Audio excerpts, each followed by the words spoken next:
আসসালামু আলাইকুম রহমতুল্লাহি বারাকাতু। আমি আপনাদের মাঝে একজন নতুন ক্রিয়েটিভ ইউটিউব ক্রিয়েটিভ আসলাম। আজকে আজকে আপনাদের নতুন একটা জিনিস দেখাবো। সেটা হলো ড্রাগন বাগান। কিভাবে ড্রাগন গাছ হয়েছে আমাদের পায়রা বন্ধুরা দেখুন।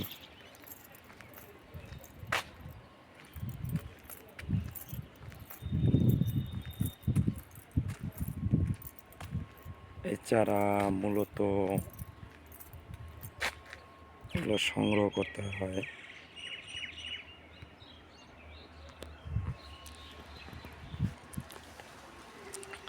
এই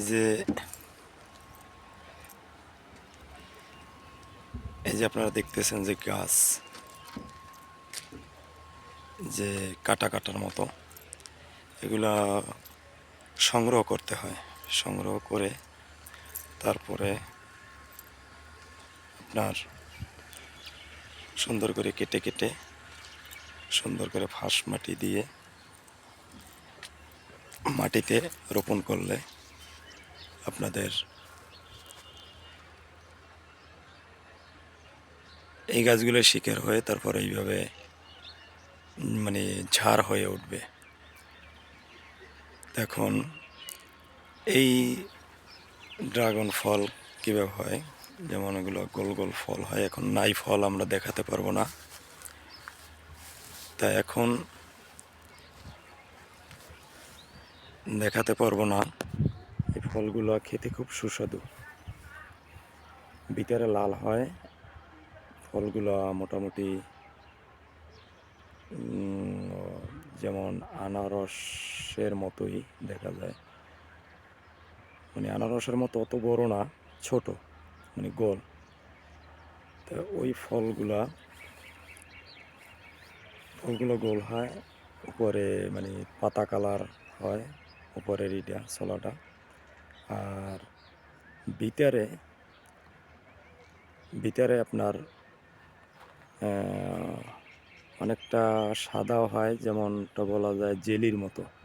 আর ভিতরে যে বিচিগুলো আপনার ইয়ার মতো, আপনার ওই যে জিরা না, ওই যে আপনার তালমাখানার মতো ছোট ছোট গুড়ি গুড়ি। হ্যাঁ, এগুলা খেতে খুব সুস্বাদু। এগুলো আবার অনেক অনেক ড্রাগনে লাল হয়, অনেক ড্রাগন লাল হয়, ভিতরে আবার লাল হয় টকটকিয়া, একদম ব্লাডের মতো লাল। এগুলো খেলে অনেক পুষ্টি এবং অনেক ব্লাড। এই যে ড্রাগন চারা, এই চারাগুলো আপনারা সংগ্রহ করতে পারেন। সংগ্রহ করে তারপরে আপনারা নিজেরাও চাষ করতে পারেন, যদি নিজেদের আঙিনায় করতে পারলে ভালো। আমাদের পায়রা বন্দর করেছে, আমি নিজেও একটি বাগানের মতো করেছি, মানে নতুন। তো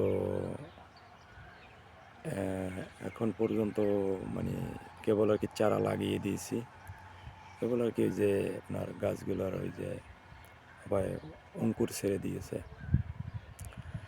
তো এই চারাগুলো 9 মাস ধরে আপনার করতে হয়, 9 মাস আপনার চাষ করতে হয়। তো 9 মাস চাষ করার পর তারপর ফল আসবে।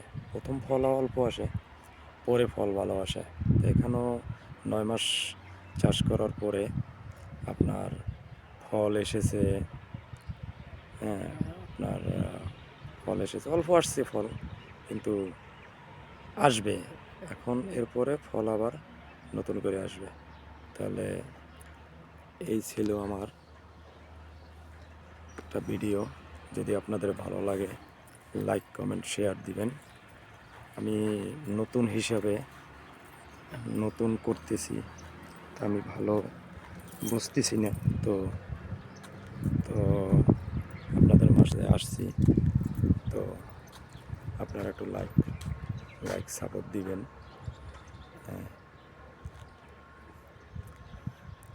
রাখি। আসসালামু আলাইকুম ওয়া রাহমাতুল্লাহি ওয়া বারাকাতুহু।